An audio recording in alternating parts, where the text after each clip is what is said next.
so much for being here with us today, Jan. We're here at the Palomar, and I'm really excited to have you as the first subject for our Dallas Fashion Icons video series. I'm honored. Thank you, Lisa. I'd like to start by just covering in general why fashion is important to you. Well, I think it's personal style. I think that we choose, consciously or subconsciously, how we groom ourselves and how we attire ourselves, and it's not related to money. Someone without money might, dream to have certain labels that they can't afford, but it's really not about that. Fashion is now accessible at all economic levels. Style and personal style are being celebrated at all economic levels. Sometimes you can buy it, sometimes you create it, sometimes you style and put it together.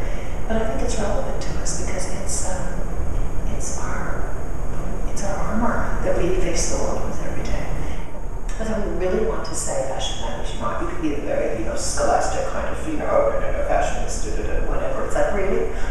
And you're not sitting there maybe telling me that. So, that's my attitude on it, is whether you want to admit it or not, it does matter very much so. It's relevant to us every day.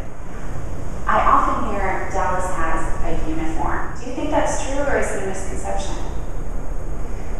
I think our weather has to do with that. So I can't, to some degree, there is a little bit of a uniform here, but I don't think that's a negative thing. Our weather and our climate and our lifestyle have a lot to do with how we dress.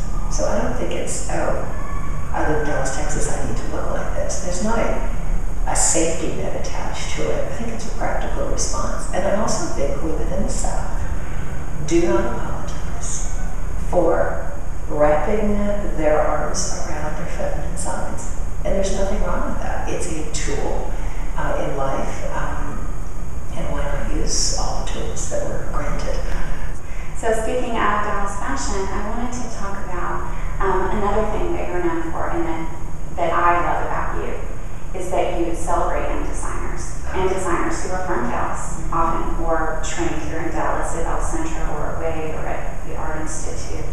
So tell me about a few names that you're watching right now. We're about to do, I think, an incredible talent. Elizabeth Anya is a textile designer. She's an artist that years ago, prior to the Texas's Next Top Designer, that program was called the Dallas Fashion Incubator. And I was on the original board of that, the advisory board actually, and Elizabeth was one of the first stars to come out of that, whose star was very small and just had a little glow to it then. But she has perfected her craft. She is an interesting talent to watch, and this September 24th will be her first formal collection. I've included her in a few of my shows where I need 14 pieces from her, 16 pieces, but this will be 30 pieces and her first formal launch, which is exciting. If there was one trend or one fashion dump you could eliminate from the face of the earth, what would it be? I hate white pants with pockets that you can see. I have to mention one other one too, and it's ill-fitting clothes. There's a whole generation today that think that flesh hanging out is a pretty thing to look at, and only if it's taut, tight, and fit is it. If not, hide it, please. It's just not pretty. So, how do you organize your closet? I kind of occasionally do some mix up, but that's the intention at least. And are shoes the same way? No, they're all labeled in boxes. So I actually don't have pictures. They're all labeled and they're in my husband's closet. So when my friends walked into Dan's closet,